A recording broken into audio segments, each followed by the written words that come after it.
mitochondria known வந்து powers of the cells because வந்து supply அந்த வார்த்தை அப்படியே இருக்கா they supply energy rich ATP அப்படிங்கிற வார்த்தை அப்படியே இருக்கு ஓகேவா அடுத்து பார்த்தீங்கன்னா வந்து which is not true of prokaryotic cell அப்படின்னு சொல்லி கேட்குறாங்க எது வந்து உண்மை அல்லையா நோ மைட்டோட்டிக் செல் டிவிஷன் ஆமாம் இப்போ தான் பார்த்தோம் மைட்டாசிஸ் அங்கே வந்து நடக்காது ஏ மைட்டாசிஸ் தான் நடக்கும் அப்போ ஏனோ ஏ மைட்டாட்டிக்ங்கிறது கரெக்டான ஸ்டேட்மெண்ட் தானே அடுத்து என்ன சொல்கிறாங்க DNA not associated with proteins in chromosomes correct ஏன்னா நம்ம வந்து பார்க்கும்போது பார்த்தோம் ப்ரோகேரியோட்டிக்ல டிஎன்ஏ ப்ரெசென்ட் ஆயிருக்கும் அதை சுற்றி இருக்கிற ஹிஸ்டோனுங்கிற ப்ரோட்டீன் வந்து இருக்காதுன்னு பார்த்தோம் அப்போ செகண்ட் ஸ்டேட்மெண்ட் கரெக்ட் தான்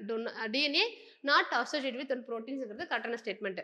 அடுத்து பார்த்தீங்கன்னா typical cell organelles like mitochondria are absent mitochondria மட்டும் கிடையாது குளோரோபிளாஸ்ட் மற்ற எல்லா செல் ஆர்கனல்ஸும் வந்து என்ன பண்ணது இருக்காது அப்போ 3 ஸ்டேட்மெண்ட்டுமே கரெக்ட் ஓகேங்களா அடுத்து பார்த்தீங்கன்னா வந்து மெம்ப்ரெயின் பவுண்ட் நியூக்ளியஸ் அப்படின்னு சொல்கிறாங்க ஓகேங்களா இருக்கா